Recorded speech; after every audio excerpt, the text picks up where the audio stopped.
And hopefully our guest tonight isn't driven to the point of insanity, so that way she loses all of her hair. But maybe it's like my family, where my grandma would always say that our psychic abilities came in with hair loss. We're back, ladies and Oh, gentlemen. see. Bald and Bonkers Show. We have Claire Board joining us today. Thank you again for coming on. My absolute pleasure. Can't wait. Thank you. I have been looking for. I've been looking forward to this since I seen you on TikTok that night, and I was in my meditation state. I came across you. I love that, and I thought, Christopher. there's something special. There was something special about you, and I thought to myself, Ken, I need to get her on the show.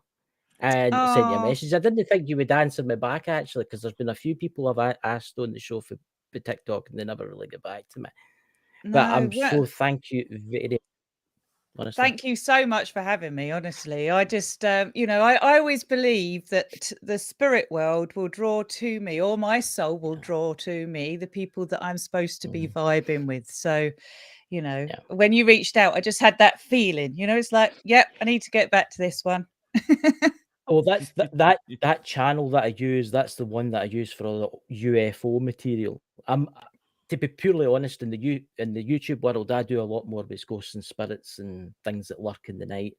Whereas my friend Dakota, he does a lot of stuff with the UFOs and their little green friends. He does a lot of stuff like that, and he's wrote multiple books, and the stories that he's got to tell are absolutely amazing. But Claire, could you tell us a little bit about yourself? Could you introduce yourself? Can you tell us something interesting? Well, I'll try. I do talk a bit too much as well. Shut me up if I know, go that's on. all right. I like that. I like that. Hey, that'll be like working with him.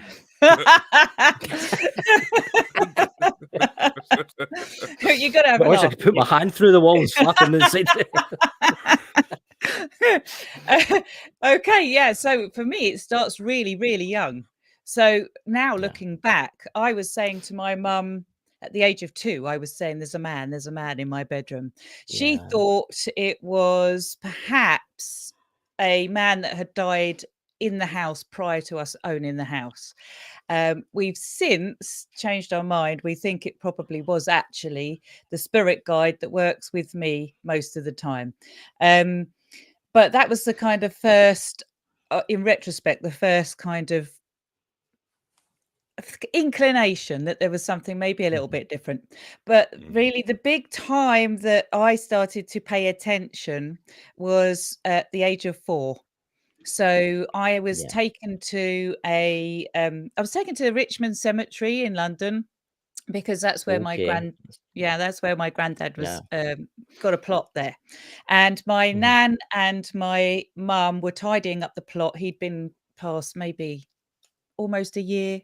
And I was playing with some water in a vase and stones, and I felt my granddad come around me, but it was like a cloaking, just like an absolute cloaking of his energy all over me. And I heard him saying to me, "Claire, tell Nanny Granddad says I love you, Ive." And I was so not fazed by this and too busy playing. I was like, "No, I'm not saying that." And I was resisting it because I didn't even have the emotional maturity to realize that would even help someone, So it was just coming over me and washes so strong. "Claire, tell Nanny Granddad says I love you, Ive." So in the end, I got so frustrated with this, I stood up, shouted across to my mum and my nan, who was standing at a gate by then, and shouted out, "Nanny Granddad says I love you, Ive." Now, their faces just went, because I later found out, I remember this well, but I later found out that only my granddad was allowed to call my nan Ive, because she was Ivy Constance. Everybody else called her Connie. And obviously my mum called my nan Mum, and I called her Nanny. So my nan never forgot that. And it brought her a lot of peace right the way up until she passed when she was 92. So that was the start of me realizing, hang on, there's something else. But even then I was far too young to even really question it. It just was such a powerful experience. It stayed with me. And then fast forward in my teenage years, that's when it started to go, as quite often does with teenagers, completely crazy. Yeah. So Mhm. my parents got divorced, so I had emotional stuff going on, which is, I think, pretty, you know, classic, because the energy around you is completely Yeah. different. And then I started to see a man standing at the end of my bed, who was really tall, Okay. really imposing, absolutely intimidating. And I would see him as I was either drifting off to sleep or waking up, which I now obviously understand is hypnopompic and hypnagogic. But at the Yeah. time, just like, what I Mhm. see him, I was Mhm. racing into my mum, absolutely terrified to be on my own.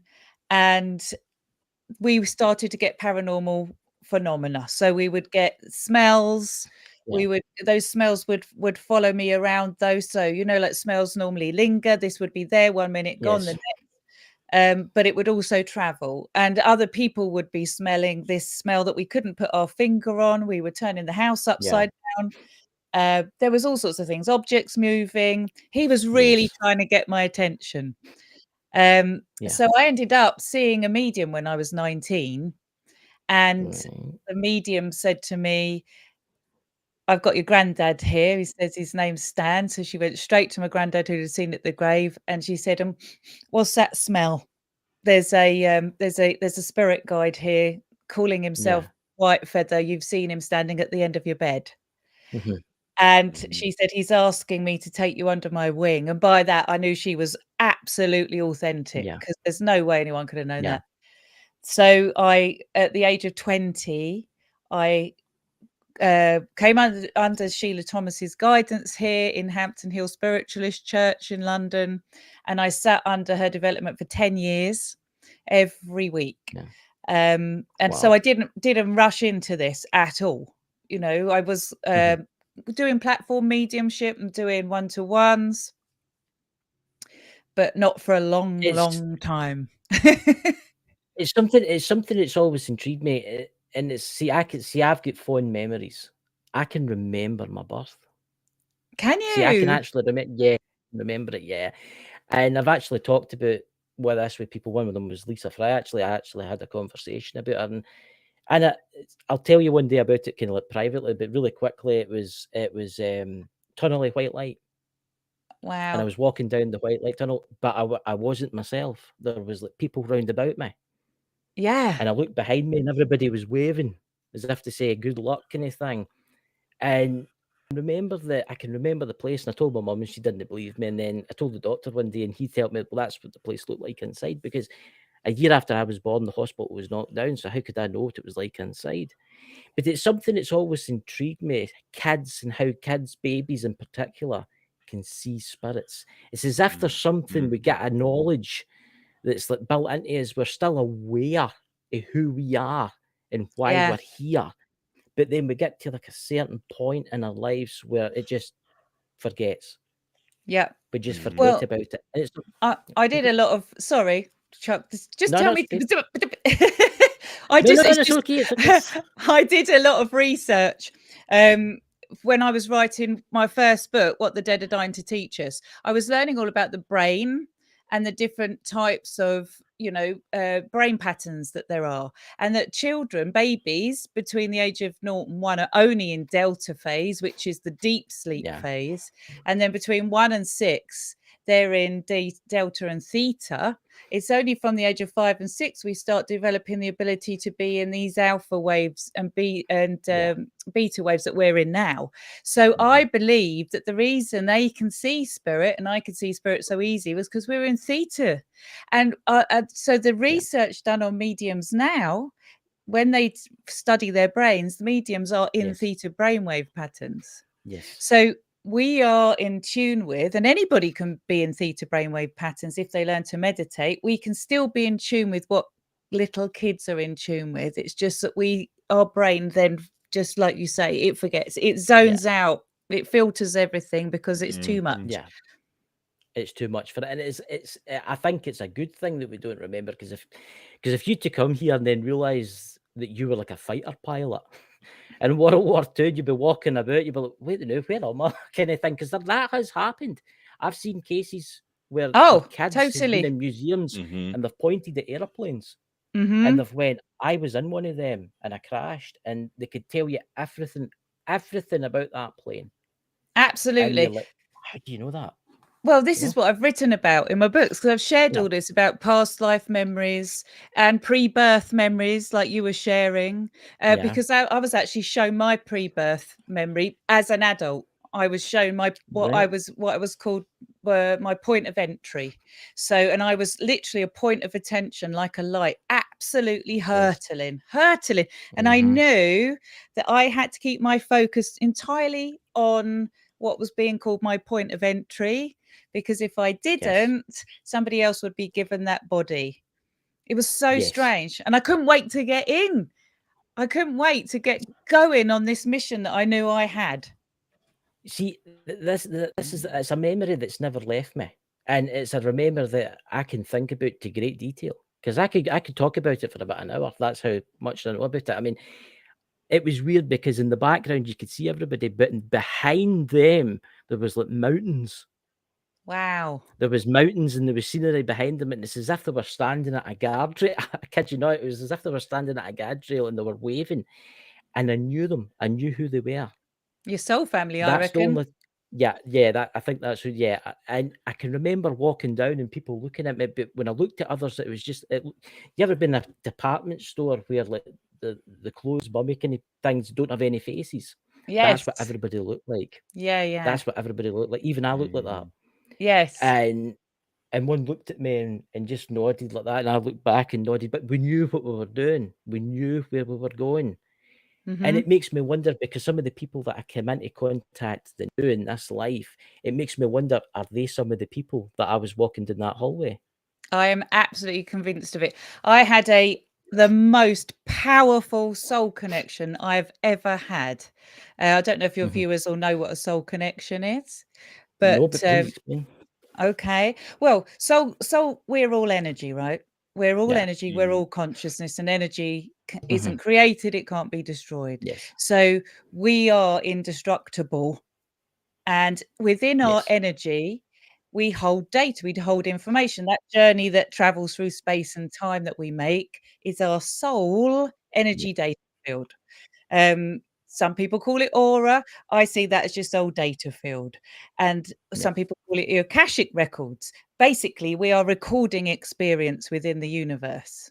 Just like DNA can record information on it, it's what we do. That's what Yeah. how the universe operates.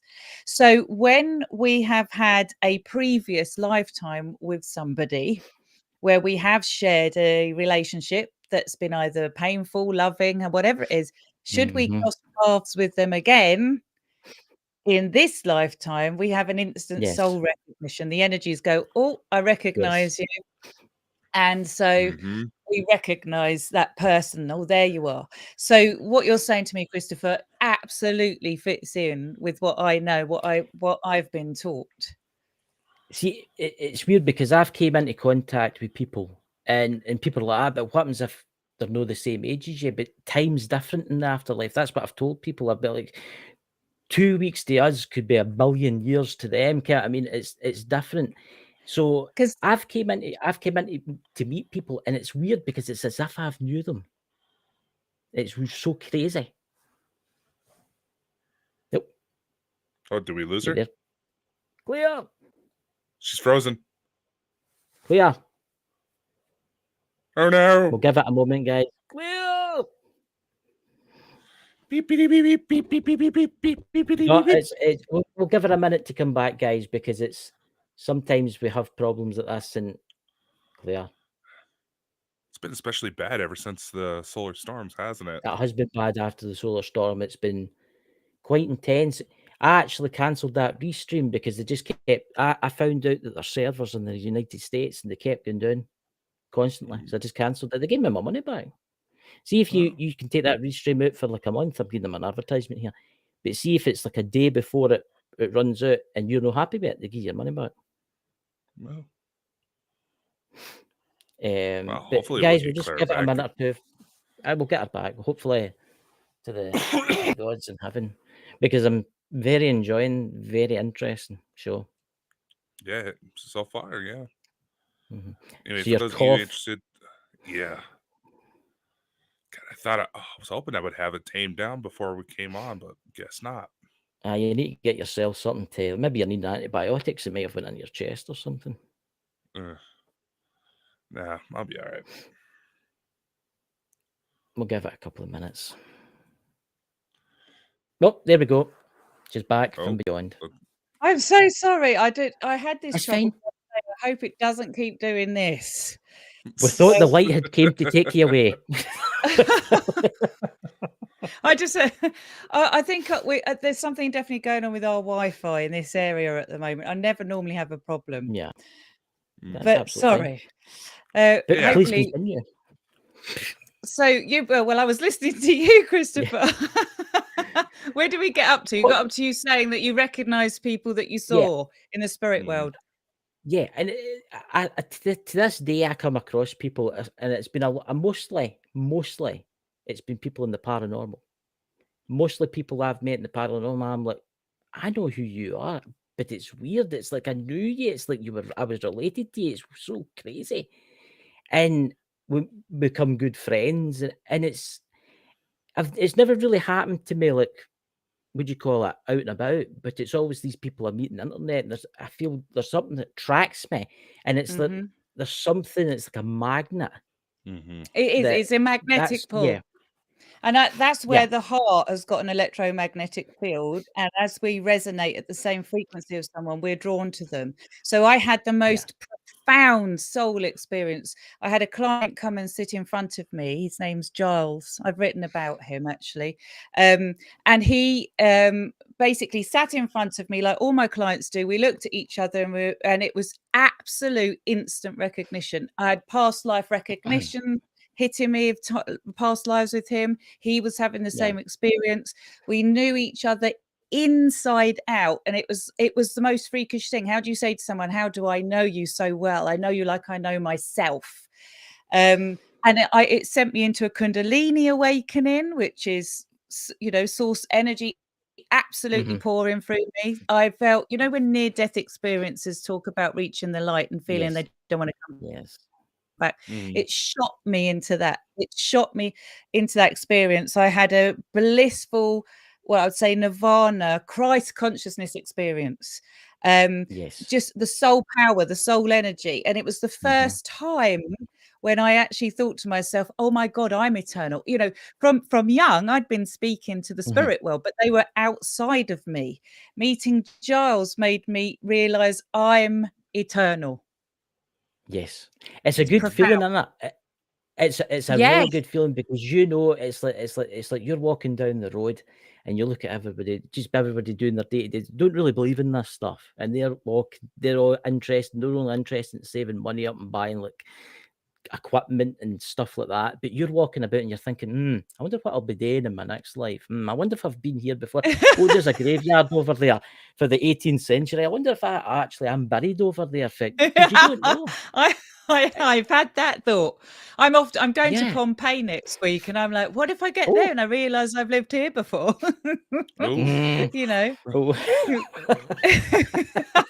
The volcano, I know. That has happened to me, because I did go a lot to old graveyards. The one across the road from me is from the 12th century, a 12th century graveyard. And when I go into it, I think to myself, Ken, all the previous lives, I wonder if I'm actually in here. Because you wonder who you used to be. And it just makes you wonder. But in another way, it's good, because you know that there's something at the end of things. You know that if you get cancer, God forbid, or you get something wrong with you, or you get killed, you know your soul will go on. That's right. And you will come back. That's it. I think it allows you. I mean, unfortunately for me, last year I was really unwell. I mean, I nearly went back home. Yeah. I call it home, because to me that's home. I'm just traveling through here. But it was amazing. I actually looked death in the face for the first time in this lifetime anyway. And I just had a sense of how much I absolutely know I'm going to continue on, because I wasn't frightened at all of the idea. So I think it gives you the permission or the ability to live fearlessly, It's which quite God knows interesting we because need. Oh yeah. Sorry, go on. I've been sadly, my mother passed away 2 months ago, right? And Oh, she had cancer. She had bowel cancer and stuff like that. It was terminal, and it's not the first time I was with my grandmother when she passed away, about maybe 15, 16 years ago. And it's quite interesting because when my mother, a couple of days before my mother passed away, the house felt like it felt like a Piccadilly train station. It felt like it was full, really? and I mean full to the brim with Mhm. people, and I could feel it. I could feel the energy. See, I've got a ghost that lives in my house. I know him because I talk to him quite regular because I see him, Wow. and I'll tell you about it.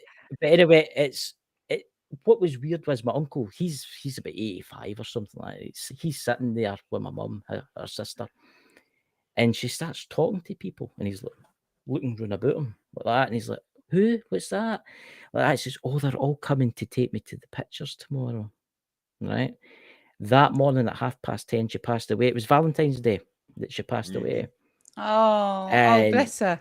but see, that's the thing. But see, he lost his wife. He lost his wife maybe about 4 years ago, and the exact same thing happened to her. She was looking round about the room. She said, "Oh, my mum's here," and he's like, "Okay." She just thought it was like the morphine they were giving her. "Oh no, my mum's here. She's standing in the corner." It's always the corner of the room. I think that's maybe where the portals Yeah, I open know. up or Why is something that? like that. Mhm. I think it's something to Yeah, do with yeah, portals or exactly. something. And she's coming to take me away soon. She's come to take me tonight. And she said, okay. That night she passed away. I've got friends that have worked in care homes, and I've got friends that work in hospices, and they've all had the exact same experiences. Mm.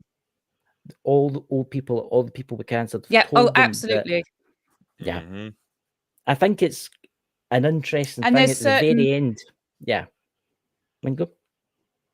Yeah, deathbed visions. So loads of palliative care nurses and people have reached out to me over the years, and there's certain phases that we seem to go through, certain key things that people will say that they're experiencing, and the nurses know that it's that close from what they're starting to say, especially as they're always saying that they're seeing people that are coming to get them, but these people are not living people.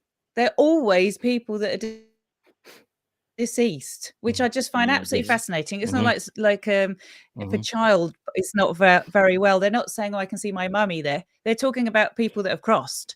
So again, I find the young children thing fascinating because you know that they're not deluded or attention seeking. It is quite interesting because something as you get closer to death, I think the veil for like normal people just drops.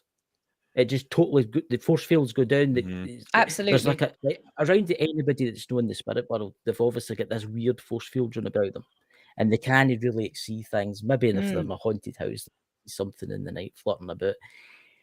But when they're near death, that force field just fails. And that's their mothers, their grandfathers, their brothers, their sisters, or even dead pets come to see them to take them into the light.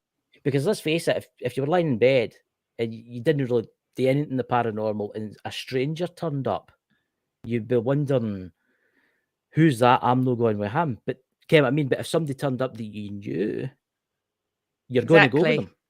Yeah. Of course you are. Yeah. And they know you're coming. I mean, this goes back to the whole soul family,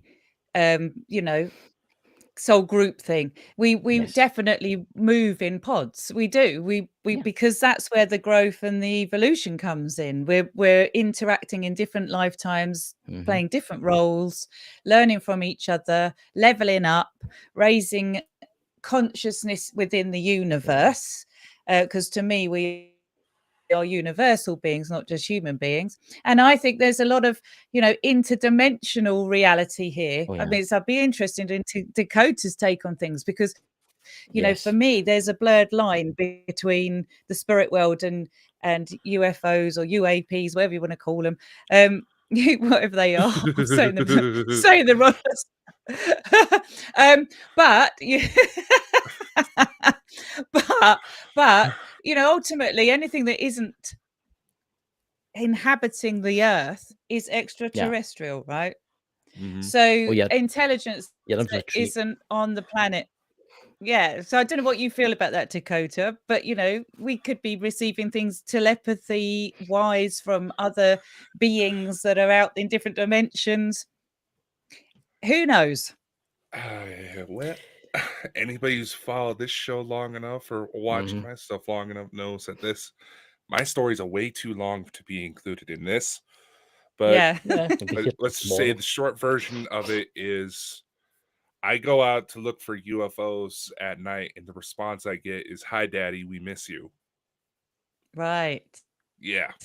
I totally believe it. Totally. I've done so many. So I don't do traditional evidence-based mediumship anymore.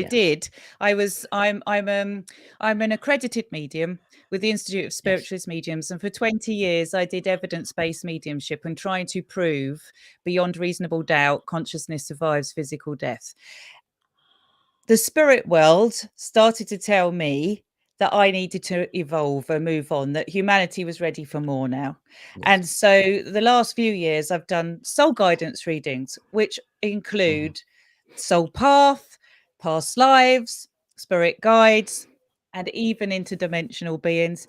The amount of times I have people in front of me that I'm being told have been incarnate on other planets, in other parts of the universe. I mean, it makes sense, right? If there's 2 trillion galaxies out there, for goodness sake, sentient conscious life exists elsewhere. So, and if we are consciousness and if we're soul and we can just incarnate here, we can incarnate anywhere.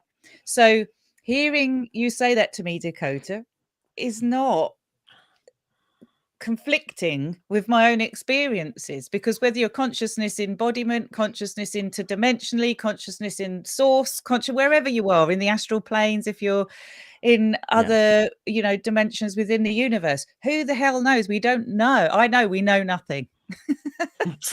I'm going to say this about Dakota the new. The first time I met Dakota, I have experienced some crazy stuff because of Dakota. I was always into ghosts and afterlife and that stuff, but what I met Dakota, everybody round about Dakota at the time all had the same experiences of these people. I'll just call them his family, and I was having the same dreams, and there was people round about me that was having the same dreams. It kind of quieted down for me for a while because I was mixed up, and I think I was more kind of spiritual based. I was more like into ghosts and stuff like that. Whereas Dakota, he's really into the alien side of stuff. I mean, he does a lot of stuff. Dakota, why don't you tell us a wee bit of it, just so she knows. A wee bit, Chris. You've seen how this story plays out, man. We've got ages. Just explain it a wee bit. Come on, Chris. The story is still evolving as we speak. Look, it's amazing. People in the audience can back me up here. There's no little. It's look, what's happened with Dakota is absolutely amazing, because I had a dream one night and it was just so real, and I knew it was somewhere else, and then I told them about it, and then somebody else had the same dream, and then there was times when I had the dreams and it would get worse and worse, but then after a wee while it dissipated with me. I think it's maybe because I was more like into ghosts and spooky things, but he's more into the alien kind of stuff. But I can tell you something right now. We are definitely being watched. They're definitely on this planet now, and they're definitely probably watching this show as we speak. So, for sure. But I mean, that's what I'm saying to you. I think it can, as a medium and a channel, it can be confusing that you can sometimes be connecting in with interdimensional beings, or you could also be connecting in with the spirit world, because it's consciousness.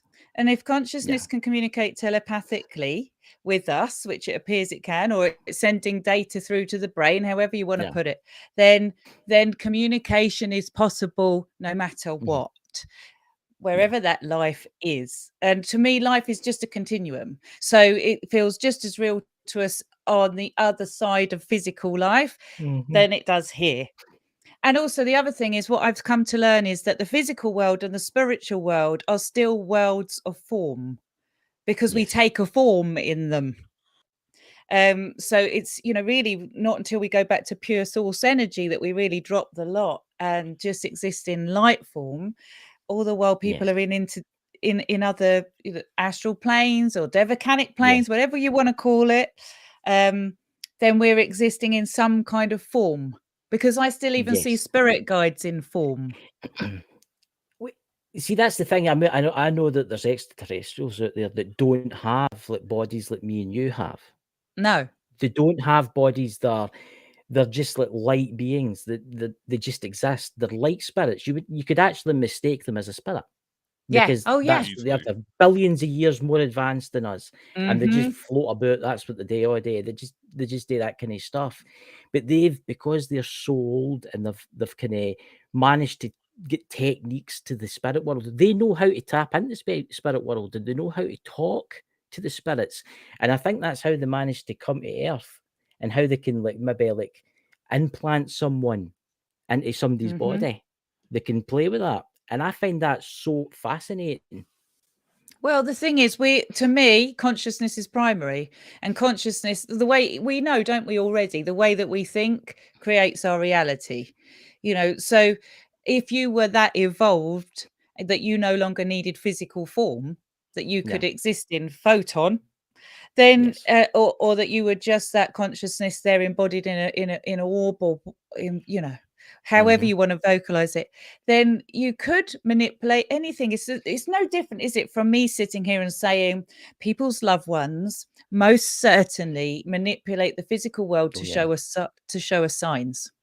Mhm. You know, that robin that you see come in to your garden just at the passing of somebody, or that butterfly that Yeah. lands on you, you know, that has been influenced by the consciousness of somebody in the spirit world. Just like how you and I, if I was to stare at you and you didn't know I was looking at you, you'd turn to look at me, you know?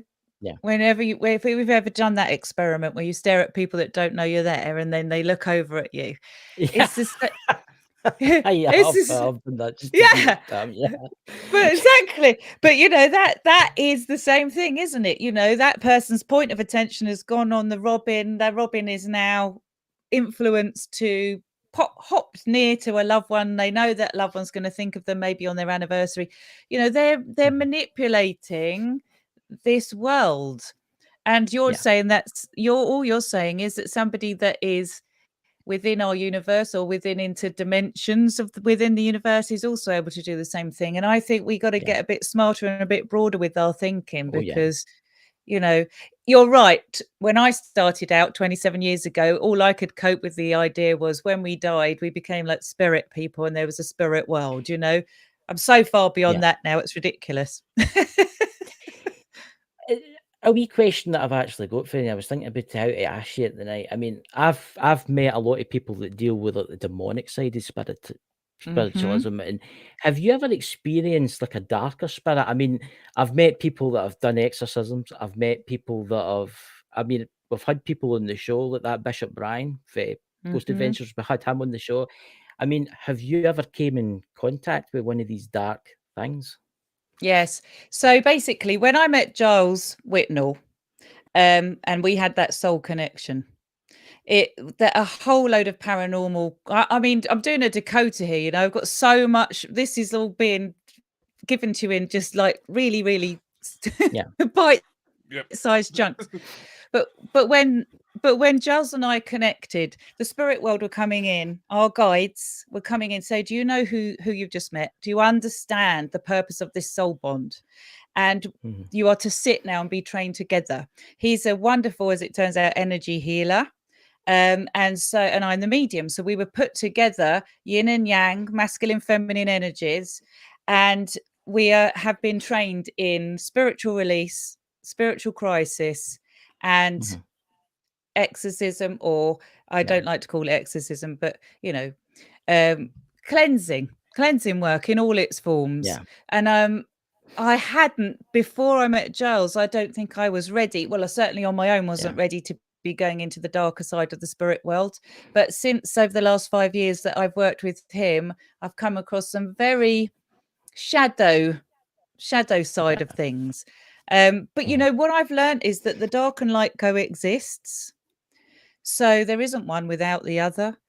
And it really is about people not aligning with that, with those frequencies within themselves. So yes, I have come up against some real nasties. Yeah, I I don't know mean, why I'm I've laughing. heard. I know, but I'm laughing too. I mean, I've heard some crazy stories.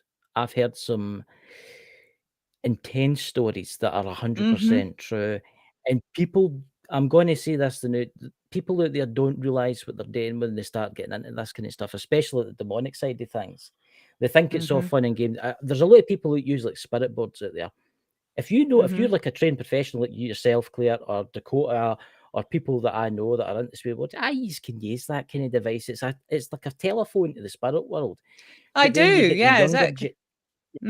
but then you get the younger generation that take that and they get into a graveyard and they think that they're having a laugh, and they don't realize that they could maybe contact something that's maybe think, I could jump onto that 15-year-old or that 14-year-old and hold on to them. And the rest of their life, they could start getting addicted to drugs. They could start being into crazy things and all that kind of stuff. And it might be because of that thing that's feeding Yeah, off of that we call person. Giles and I call them bottom feeders.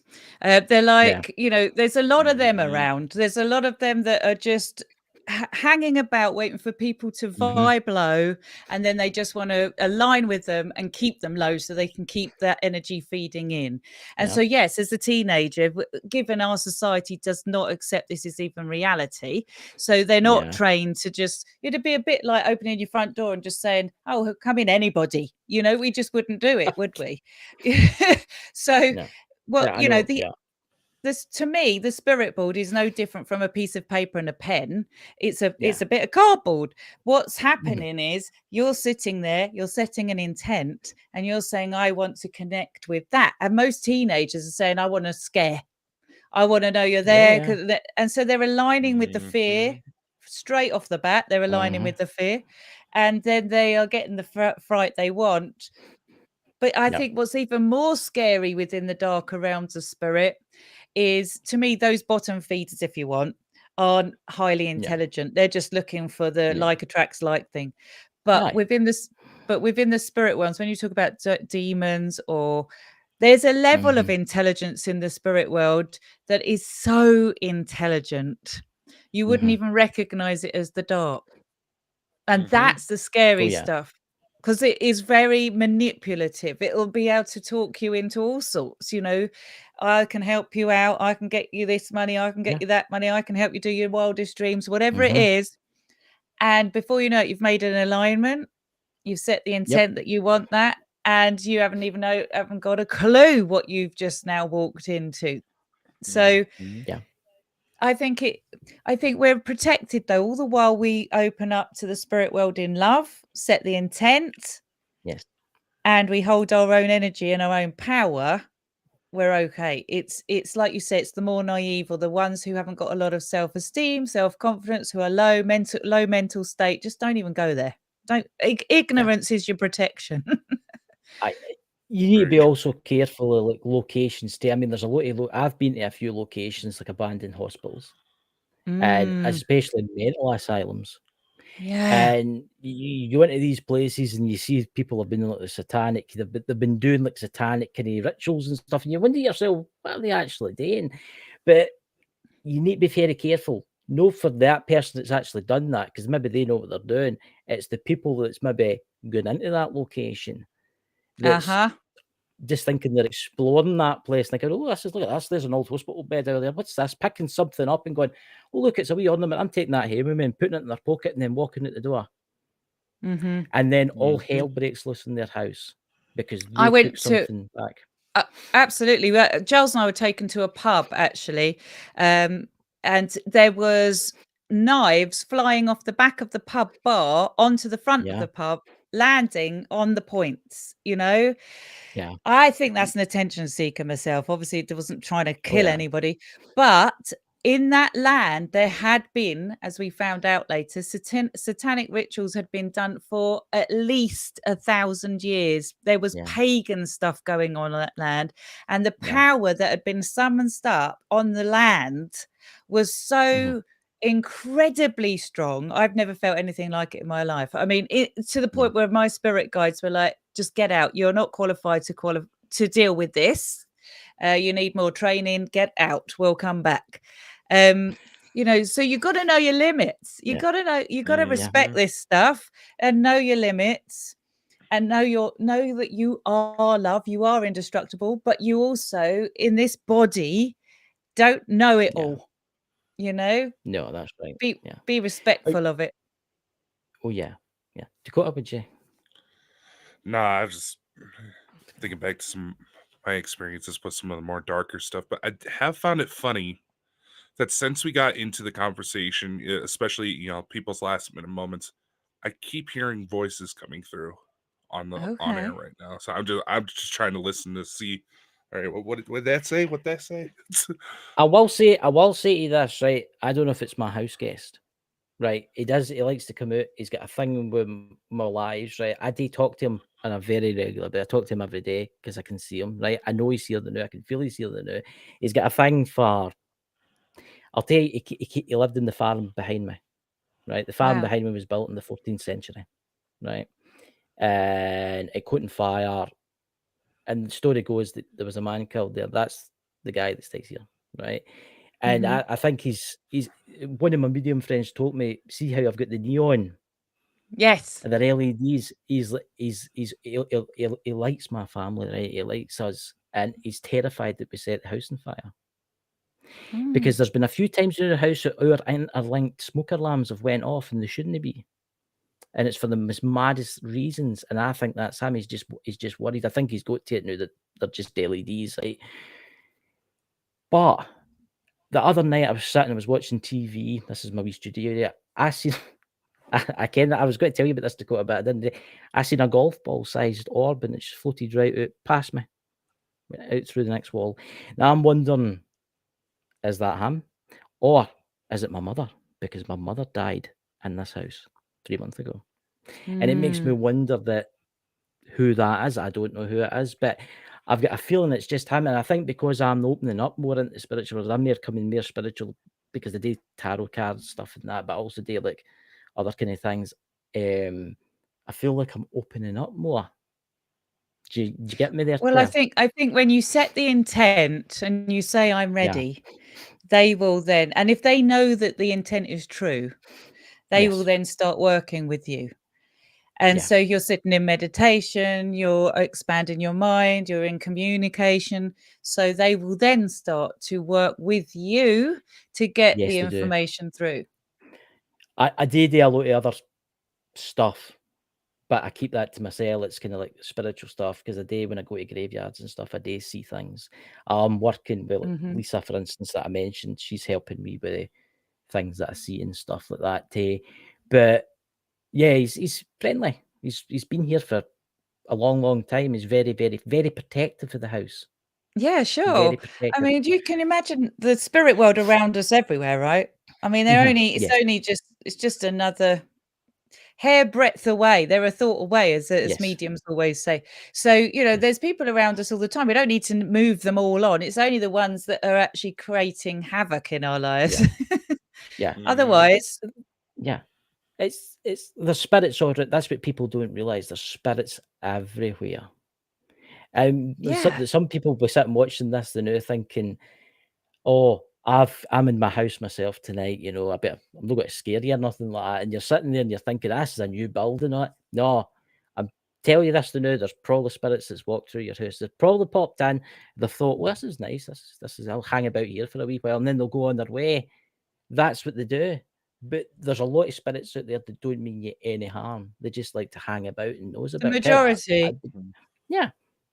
I mean, I worked with the Scottish Society for Psychical Research, and they were doing a talk once on possession. And so in all of their research, only 1% of all cases are classed as possession. Yeah. That means 99% of all spirit contact is absolutely benign, harmless, and more Yeah. than that, absolutely unconditionally loving.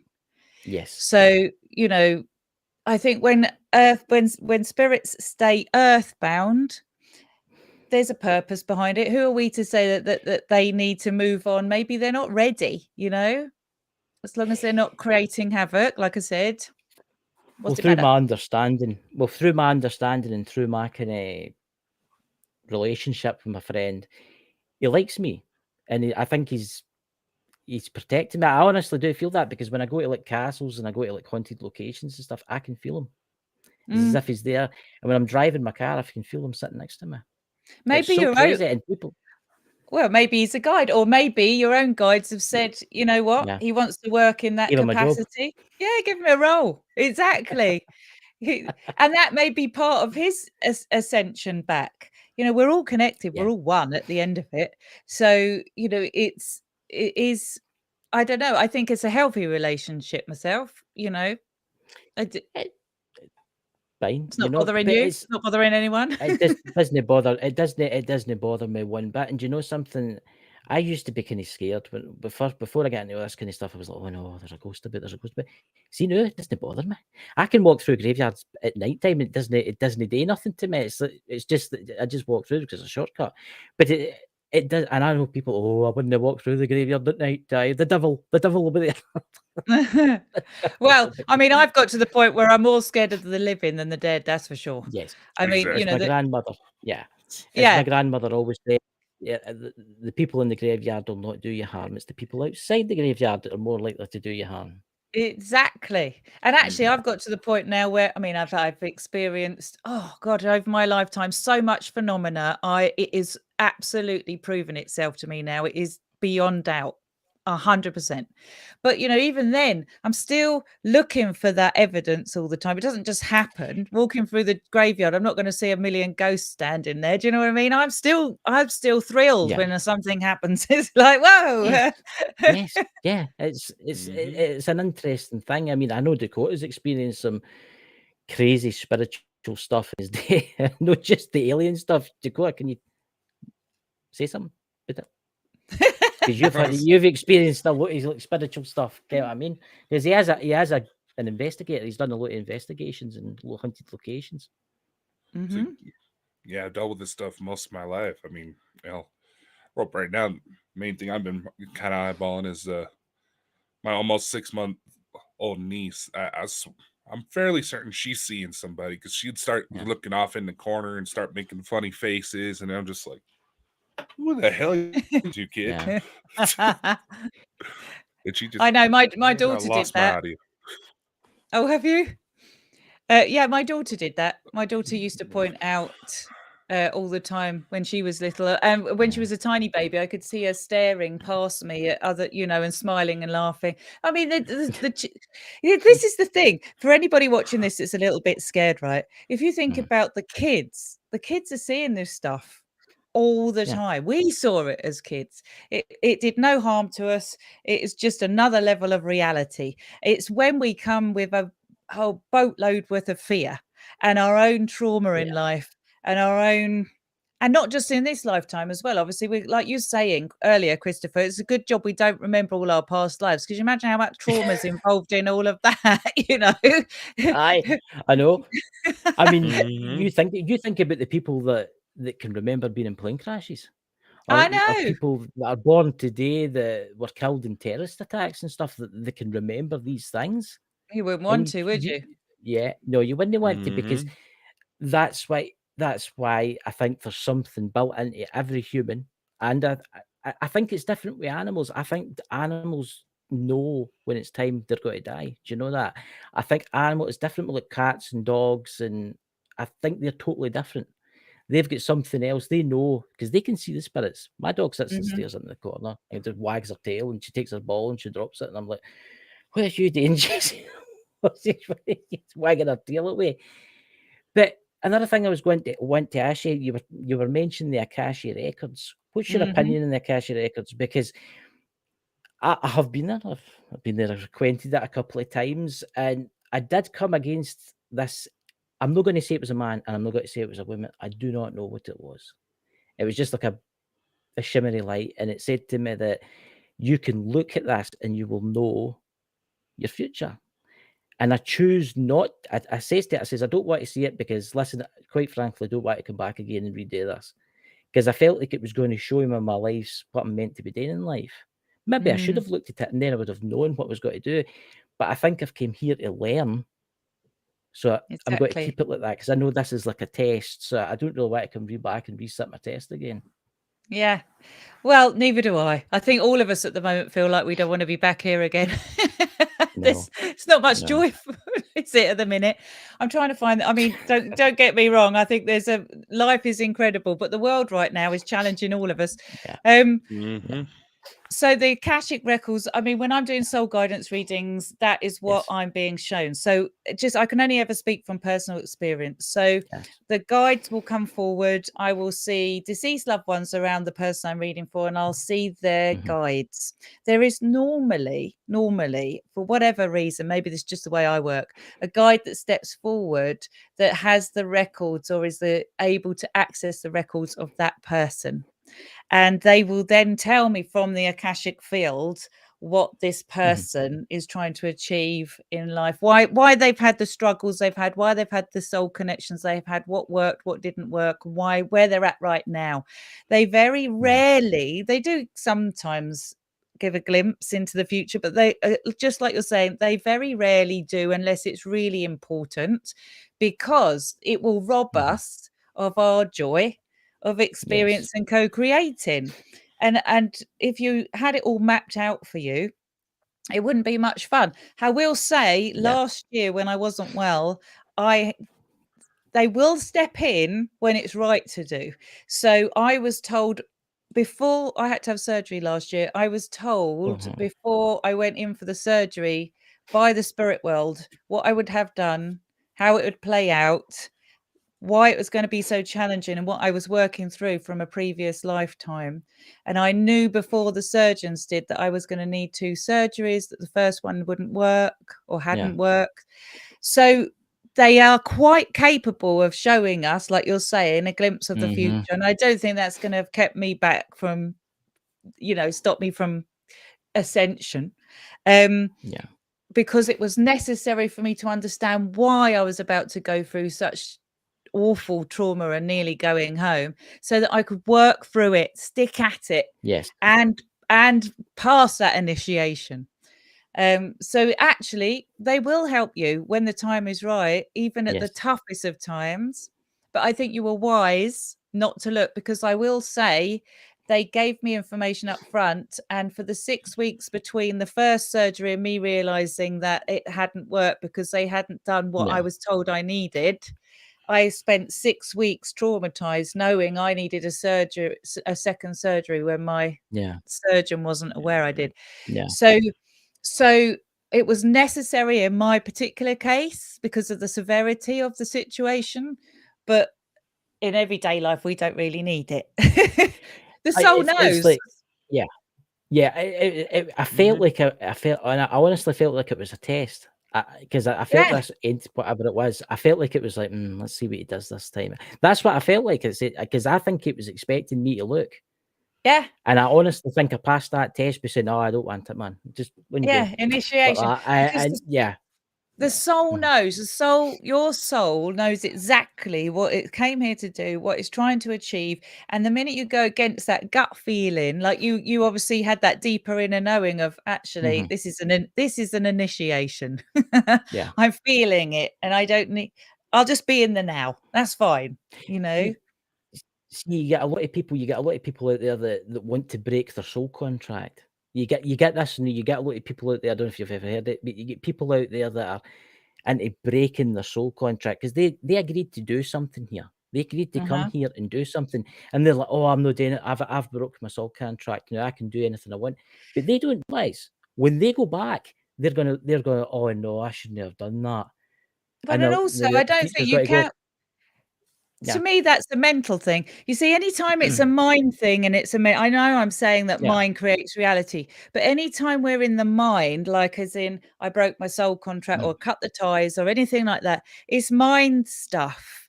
And the soul, my experience with Gyles was an energy that was absolutely beyond the control of both of us. There was a higher power involved in that, or a greater intelligence, however you want to call it, that our minds were grappling to make sense of, catch up with, understand. It was all unfolding at a level of reality that here had no control over. So the soul is so powerful. Like you're saying, you might pause your soul contract, you might have a little break, but ultimately, energetically, if you've got to work through that, you've got to work through that. There's no escaping it, cutting it, breaking it. That you just taking a little diversion. People don't realize that there's people that are here that's maybe their first time on Earth, because they could have been for somewhere else. But then there's people on Earth that are this is maybe their 20th or 30,000th time on this plane, and they're like real old souls. And that's what people don't realize, that they're like, oh, that's it. When I die, I am not coming back. That is it. I am not coming. I'm staying in the afterlife forever. But they don't realize that time is totally different over there. It's like you could go over there, right? So say that you've died, you've left your wife, right? You could go over there and spend like 10 billion years there if you wanted to, then come back the next day to your wife. That's what they don't realize. Yeah, because the spirit dimensions are beyond space and time. Yeah. So when I see people's soul paths, when I'm doing readings, I see them like a continuation of a life like that, but it's touching different times and space within Earth. And the actual storyline plays out across all of those different times and space. So say very simplistically, they may be with a partner in a particular time. Say they were in Egyptian times, they were working through some kind of tragic relationship there. One dies. I've noticed that another period of time, they will pick it up at the point in which that person died. They'll pick and meet again at that time in a completely different time and space on Earth with completely different circumstances, which for all intents and purposes looks like a different planet. And they'll pick up that storyline and they'll work through it again there and again and again and again. So pause your soul contracts all you like, but to your detriment, because you're going to have to ascend. You're going to have to transcend the need to even bother about soul contracts. That's mind stuff. We're here to learn. And that's what I've came to the realization now. We're here to learn. But we're also here with the star seeds side of things. The star seeds are here to try and help humanity into a new era. Because if humanity keeps going on the road it's on, it is going to come to a terrible end. It's going to come to Absolutely. they're going to end up doing something stupid. And the aliens are like, oh, right, we need to do something, but we're not allowed to interfere with them. We're not, because it's some kind of thing that they've got. So they decided to send their own kind to come to Earth, and maybe some of them will become like Tesla, like inventors, or whoever's got to create clean energy and stuff like that. That's how they do stuff. And I find that fascinating. I really do find it fascinating. I'm totally on board. Totally. I mean, it's exactly in alignment with everything that I'm receiving. Because we're, like I said, we're galactic. We are not just on this one planet having life here and that's it. None of us are. And whether we're baby souls on the Earth and have only done a few Earth incarnations because we're fresh from source, or whether we've done thousands of them, whether we've been incarnate in other parts of the universe, or Spirit World have told me I've been incarnate in older universes. So it's not just this universe, so infinite. So we are coming in with a whole load of different levels of awareness, different abilities, different mindsets, it's just vast. It blows your mind in the end. And that's what I'm saying to you. I almost get to the point where it's like, that's all still mind stuff. Let's get back into the soul, get back into unconditional love. Like you say, why am I here? Why am I here? What am I trying to master? Because by doing that, you're helping the whole of the universe. We're the universe experiencing itself, right? I've got to ask you this question, and I feel that I don't know what's coming for, but when you've been doing your mediumship and that, and talking to spirits, have you ever came into contact with one of our little friends from, well, no little, because some of them are huge, aliens? But I don't like calling Yes. them aliens because they're just like us, really. I mean, they're just souls like us. Have you ever Well, I came into call them, contact with one? yes, I have, but I call them higher evolved beings. So not when Yeah. occasionally when I'm doing readings. Most of the time when I'm doing readings, it's the spirit guides, light beings, councils of light, whatever, deceased loved ones. But when I've been sitting in seance or circle for my own development, we've had higher evolved beings come in there. I've been told, like, almost like galactic federations. Because they're light beings. They're light beings, and they're working towards the same ends. So I don't know. Now I just, like I said, if you can accept that people might die and they've got a soul and that soul's eternal and therefore they exist in the spirit world, well, they're extraterrestrial, right? So now I just don't. I just keep an open mind and I just bring through whatever there is, whether that consciousness is reaching me from another part of the universe or if it's reaching me in a spiritual perspective in the multi dimensions. It's the marker for me is, what's the quality of information? Is it evidential? Is it proving itself? Is there a level of wisdom that's actually going to benefit my life and those who are around me? And how is that going to unify us and lead us back to unconditional love? And that is the markers to which I'm judging it. The rest, I just pass on. I'm the channel, you know. It's all there. It's all there. It is all there. It really is. Dakota, would you like to go? No, I was just gonna say I wouldn't know any way better to put it.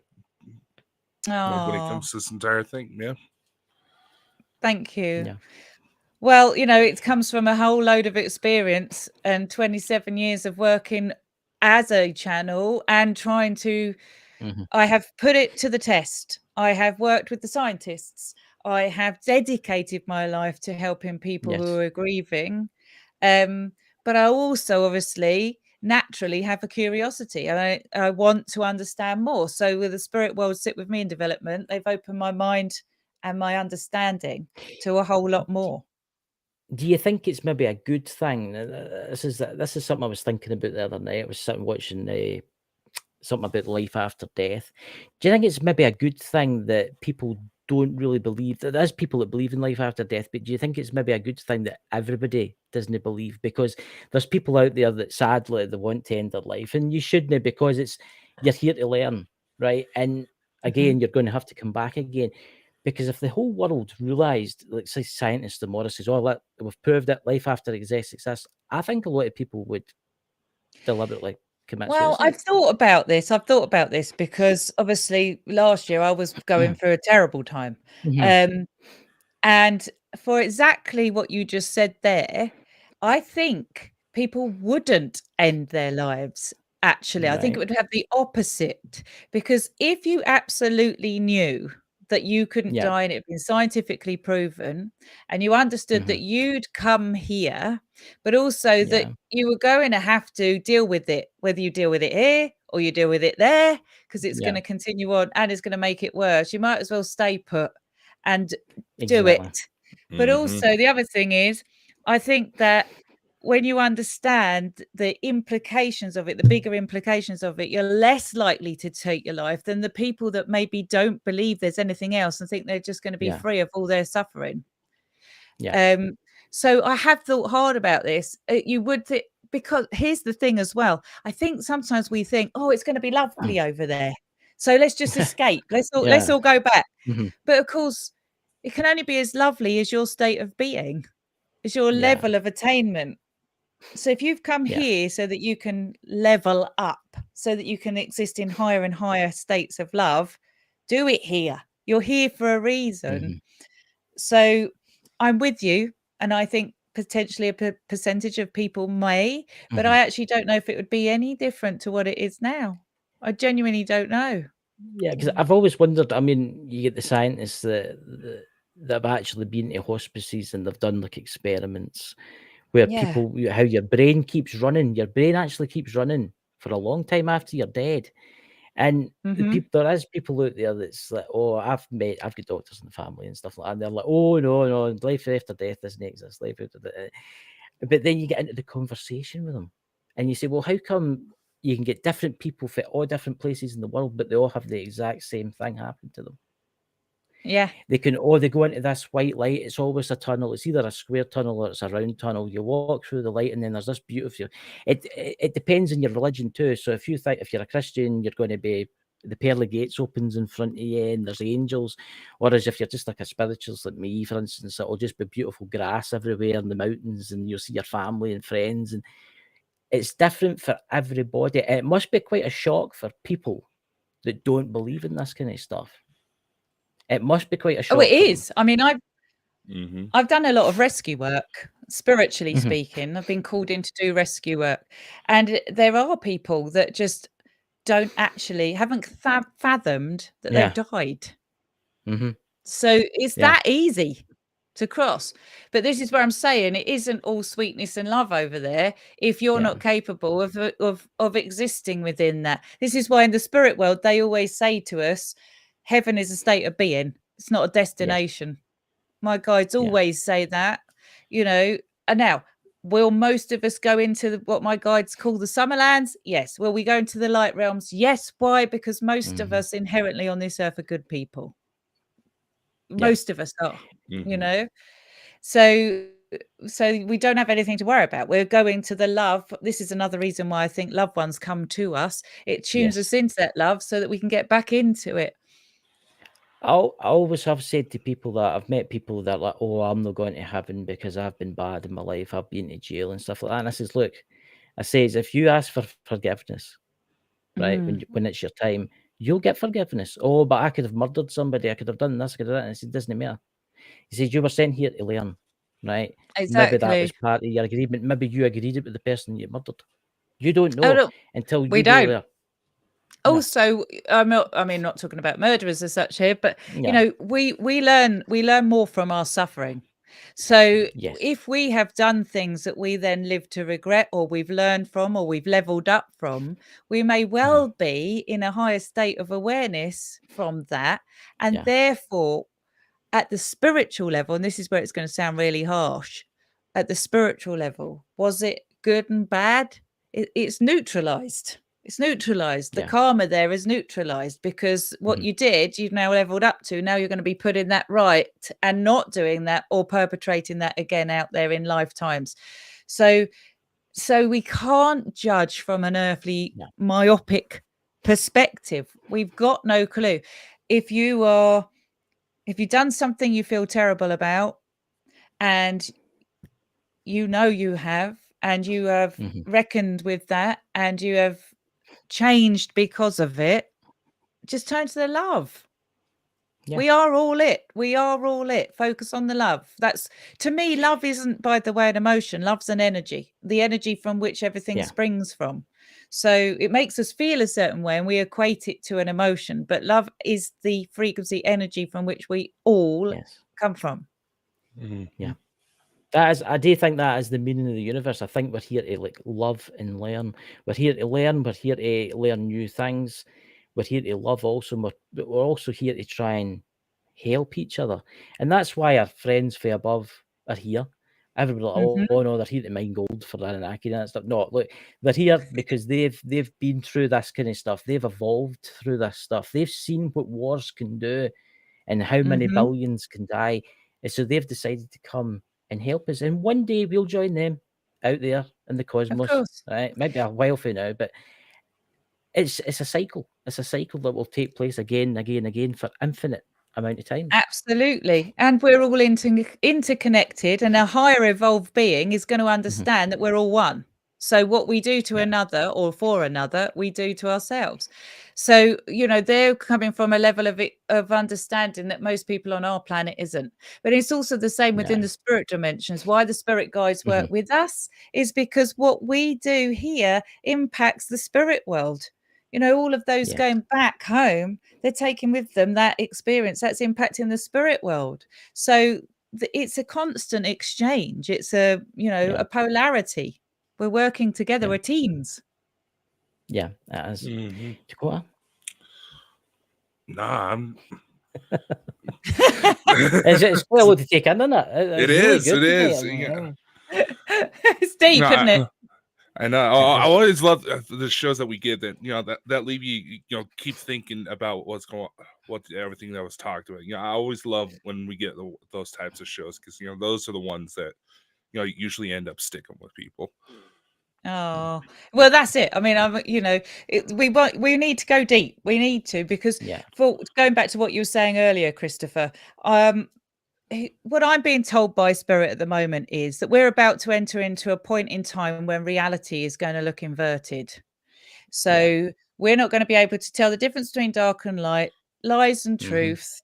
And the only way that we're going to be able to evolve and move consciousness forward is from heart space. So it's why the generations underneath us are coming in extra sensitive. And I'm being told that their nervous systems, or all of our nervous systems, are becoming more and more sensitive. A lot of them are becoming overwhelmed. It's why mental health's going through the roof as well, because the body, we're driving it. What being told is we're driving Fred Flintstone's car like a Ferrari. We're trying to evolve. We're trying to evolve the human body really fast to catch up with AI and technology and what's coming. And if we don't move into emotional intelligence and fast, we will annihilate ourselves. So the spirit world, and I'm sure higher evolved beings, because to me, I'm getting the same messages all round, it's one and the same, are trying to get us to balance masculine and feminine, both within within genders, but also within the energies, the polarities, the sensitivity, the nurturing, the intuitive, the creativeness of feminine, with the leadership, assertiveness, direction, all of that, the great stuff of masculine within each person, so that we can level up. Because masculine, and I'm talking about not men here, but the masculine energies have been too strong, and the feminine energies have wounded both females and have been wounded in both females and males. You know, it's not just women who have suffered. The men have suffered in having their emotions suppressed and being told they can't show them and all this kind of thing. That is a weakness. See, I always find that interesting too, because people are like, oh, when I reincarnate, I wonder what will come back as. But a lot of people don't realize that they could have been a woman in their other life. Absolutely. See, that's the thing, and they're like, ugh. So I've tried telling this to like men that are right males, right? They're annoying, but they're like, oh, when I come back, I'm going to be a bodybuilder. I says, you don't know, you might come back as a woman. I says, that's not going to happen. I says, I'm telling you, it says it could happen. If you come back and they're like, right, you need to live yourself as a woman, you need to have, like, say, 3 children. You're going to have to do that. And they're like, no. And I'm like, because aye. if you haven't mastered that aspect of yourself, then you will come back in whatever gender it takes to do that. So maybe you were totally male chauvinistic or had abused women in something. You may well find you're coming back on the flip side of the coin. Because you got to experience both sides, because you are so out of kilter in your masculine that you've got to now learn to balance. Because what does wholeness mean? Wholeness is masculine and feminine in balance. And this has been known for so long. If you look back at even like the Hermetica, the Egyptian knowledge, all the way back in time, they were talking about masculine and feminine polarities then. The Bible's full of masculine and feminine polarities. It was all yin yang. You know, well, whenever, you know, I think we get caught on gender or sort of the sex of people, but actually what we're talking about is the polarities, the positive and negative. And it's got to be balanced. And it isn't. It's not. So that's why humanity is flailing around. We're in a patriarchal society. It needs to be balanced. Until that happens, we can't level up. Yep. I'm looking forward to the day that I'm standing in the heavenly realm and I see the person that said all these bad things about women come towards me and say, "Oh, I've got some good news for you. You're going back. Exactly. You're going back." And they'll be like, "Oh, really? Am I going back as a bodybuilder millionaire?" I'm like, "No, this is your new body here." I will say that I find it very entertaining. My kids are of that generation that's all very much about pronouns and all of this. I find it all very entertaining, not because I'm disrespectful to any of it. Call yourself whatever you like. I don't care. But you know, we are souls. We are souls. So, you know, labeling ourselves when we could have been masculine in one life, feminine in another, black in one, white in another, blooming non-binary in one, or whatever, you know, we've done it all. We will have done it all by the end of it. We could have been extraterrestrials that look totally, absolutely different from what we are now. Absolutely. It was quite interesting because when I done my car insurance not that long ago, they actually asked what I identified as. So I put a turnip. So that's actually in my insurance for my car that I identify as a turnip. And I found that extremely funny. I've lately, when I've been getting like stuff in for the bank and stuff like that, they've started this pronouns thing. I've just been putting myself down as identify as strange things like vegetables and stuff like that because it's funny. It is funny. Well, and also it's so plain to me that this is all about division. The more we become divided, the more we segregate, the less united we are, the less we come together as one. So separate us all out, set us amongst each other. You know, it's very tribal at the moment. Oh, yes. And I just think this is like my whole message is about you're an eternal soul. You're a tripart being. You've got a physical body, a spiritual body, but you are a soul. Let's get back to the soul knowledge. Let's unite us in the stuff that we all are. There's the common ground. It's like the world. Yeah, it's like the world today. I don't care about religions, and I don't care if you're a man, you're a woman, or whatever you are. We should just all love each other. We should. Can you imagine what the world could do if we stopped fighting each other and we all worked together just for once? Yeah, we could be within the stars. We could travel. You know, it's. Totally. I mean, I'm somebody that, having now worked with dark energies, I noticed that despite the dark, we are led back to the light. Darkness leads us back to the light. Through our suffering, we grow, right? So I even think that as the more and more we're seeing that we're being controlled by the man, if you want, it will eventually unite people globally, because they will realize that they have more in common with one another than less eventually. And I can only hope then that we will then rise up. That's the goal. The goal is to raise humanity's consciousness so they're ready for the next phase, because it's going to be a technical phase, like it or not, is coming. Oh yeah. Because how else did all these higher evolved beings get there without technology, you know? Yep. Exactly. Look, we're still a very young race. To them, we are Jesus. We are in the Stone Age to them. and people will be watching that. People will be watching this thing. Stone Age, I've got the latest iPhone, and no, that's nothing compared to them. They can do anything they want. They can travel between galaxies, and it doesn't take hardly any time. I think they can open portals and doorways and just literally enter in. Stargates in different place, different time. It's instant. Yes. And this is what people don't realize. And one day the human race will become like them, and we will move on to another world, and we will be helping that world. You never know. We could be reincarnated in that world, helping that world. And that's people like that. You just say to people, well, that's what happens. It's just, it's infinite. See, a lot of people say that the Big Bang never happened. I believe that the Big Bang's never happened. I believe that we've been here and we'll always will be here. Yes, the sun will die one day, but a new one will be born, and it will happen over and over and over again, forever. That is so interesting. I've never thought about it. I love it. There's something Dakota for me. It's like, that's a new thought. That's a new idea.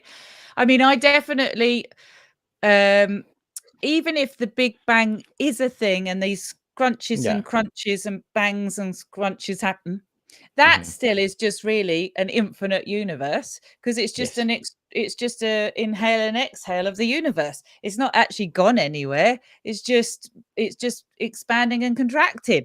And if that theory is right, but it's still infinite, as in beyond time. It just Yeah. is.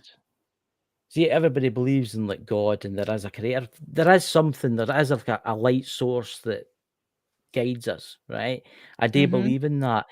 But everybody at the universe, how do we not know that we're not a cell in a bigger entity that lives? How do we know that the universe isn't part of like some intelligent creature? You see that's got you there too. You'll be thinking about that tonight. Well, I was just listening to you thinking, I love the creative mind here. I love minds that Yeah. can go, let's go anywhere. Yeah. But I'm also thinking, but even then, that would still be the universe, wouldn't it? Because uni meaning one. It'd be Yeah. like, well, and then what happens with that animal? There'd be something else and something else and something Yeah. else. So it's still only Yeah. oneness. Yes. I mean, I'm with you. So, I can't call it God. I say the all because I love that from the Hermetic principles, Yes. which predates the all that is. Yeah. We're It's a humans. source. We're humans. We've got to name things. Humans name things. They like to name things. Whatever it is that created the universe and everything that existed, it doesn't have a name. It maybe does No. have a name, but we don't know what it is because it's greater than anything that has ever lived. Well, and So also we'll never really know what it's called. I don't think you can name it. I love it in the Tao within the Tao when they say that the Tao means that which can't be Yeah. named, because if you put a label on something, you automatically restrict it. So how can all that is be labeled or named? It just can't. That is Yeah. to automatically restrict it, put it in a box, isn't it? It is indeed. It is indeed. And it's just madness because I'll go outside because I live in the kind of countryside in Scotland. I can look at the stars and you think to yourself, you look up there and you think, God, I'm just like a grain of sand and a massness. I mean, there's billions and billions of galaxies, right? Yeah. Within one universe. And they say that there might be universes within universes that might just go on infinitely. So you think the higher beings out there that have maybe like are billions, trillions of years old that are looking at us and they're going, oh God, there's that guy talking in that show again. He's talking about the infinite universe. But then there's the other aliens out there that are maybe 1,000 years ahead of us, thinking, right, we need to start helping them before they start blowing each other up and before they start destroying their world and polluting it. It's all a plan. I think there's a plan for everything in place. There's a question I want to ask you actually before the end of the show. What's your opinion? Right, I've noticed this when I've came across like spirits that I do a lot of pendulum work. Right, and Okay. I know a lot of that's your higher self and that's doing it, but I've noticed that spirits will not answer certain questions. It's as if there's like a law. There's Yeah. like when you die, you cross over, you come back, but there's something you're not allowed to tell, like the lottery numbers, or you're not allowed to tell them this or that. I know the lottery numbers is like a game of chance, really, but it's like there's a law there, and I have asked the spirits, and they will categorically will not answer me. Anything else Yeah. they'll answer. What's your opinion in that? So I have done the same thing. I mean, for Yeah. one, on the lottery numbers, they basically say to me, that's a material gain, that we're Yeah, not I know. interested in that. Yeah. But the other thing is, I think it's because there are literally laws that we are all Yes. bound to within the universe. And if they interfere with free will on our behalf, then there is karmic comeback on that. So they are Yes. allowed to inspire at certain times, but they're not allowed to overstep the boundaries, because I've asked certain things as well and I just don't get it back. And it's because I guess they can see it's not in my highest interest, Yeah. and I have to trust that. Yeah. So Dakota there's popped out. Be sure to visit Claire's website. Please, everybody, can you visit Claire's website? Claire, where can we buy your books? Well, also the links will be in the description, but where can we buy your books? Oh, bless you. Well, I've got both here. So there's this lovely Yep. pink one, What the Dead Are Dying to Teach Us. And that's all about Right. mediumship, the science behind it, after death communication, all the good stuff, psychic stuff, and then Mhm. Heaven Sent, which is all about soul contracts, soul connections, all the stuff we've been talking about, reincarnation, and all of that good stuff. They are available on Amazon and in all good bookstores. And you can find me at www.clairebroad.com, on TikTok, of course. I'm on Instagram Yes. and YouTube. You'll see me floating through there. Like, we are like, I put loads Yeah. of UFO stuff up. That's what I mainly do. I don't. Well, I just follow people. I should be looking at it. I love it, as you can tell.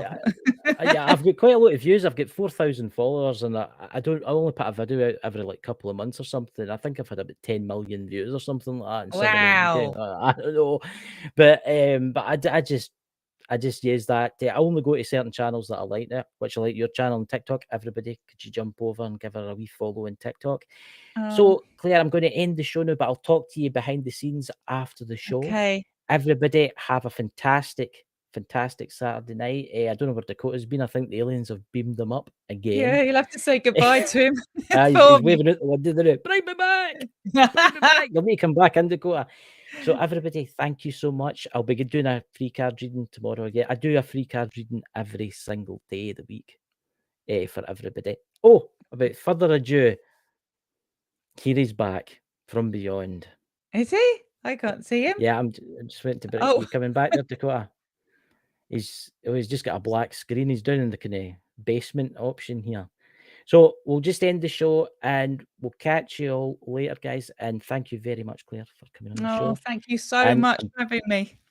No problem. And we'll talk to you behind the scenes. Catch you later, everybody. Bye. Play outro.